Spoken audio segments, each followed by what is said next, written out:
I've just got a few minutes spare. I was dropping Richard off in Gateshead, so I thought I'd give my latest thoughts on Brexit, which is never far from the news headlines in Britain at the minute.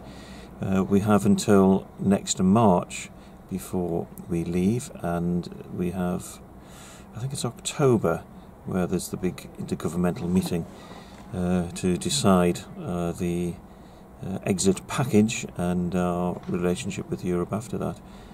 So basically, there's hardly any time left to decide the entire fate of the nation. So talk about leaving it to the last minute, but this is ridiculous. Anyway, Brexit has been in the news recently because there is this increasing talk of Britain crashing out without an exit deal, and that means it's the infamous hard Brexit, and it's not something that I want, and I have said repeatedly that I am a Remain supporter. I believe that we should be in the club, enjoying the benefits of the club, but obviously when you're in the club you have responsibilities as well. We are better off together rather than alone. And hard Brexit means that we do crash out without having any of the benefits. Indeed, we have all the disadvantages of being a small nation bobbing along in the wake of an economic superpower. But that is effectively what the people voted for, or a small majority of those voting in the referendum voted for, which was to leave.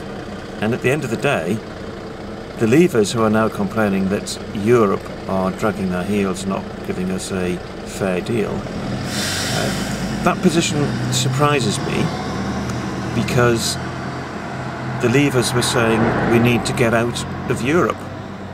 We need to leave the institutions of Europe.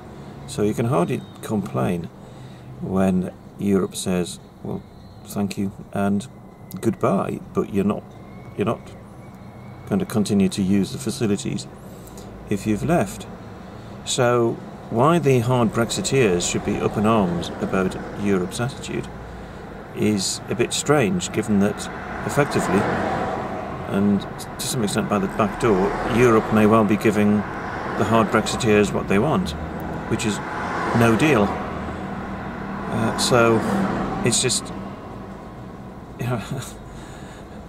I can't always, I find it difficult at times to understand what the leavers are on about.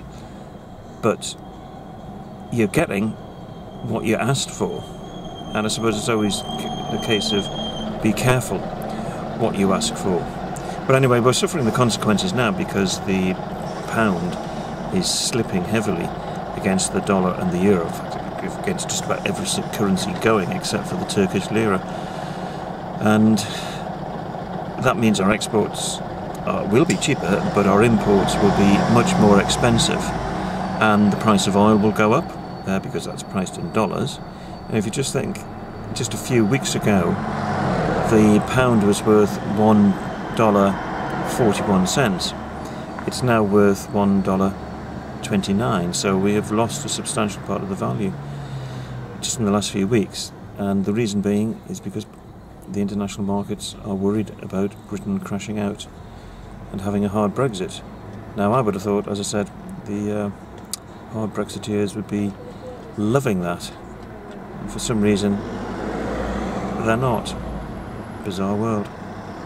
Anyway, I've got a letter to constituents to write. It's about a local planning application, so I'll be doing that when I get back home, and then I'll be up to Concert to finish printing the Berkeley Focus and to print the letter that I'll be writing shortly.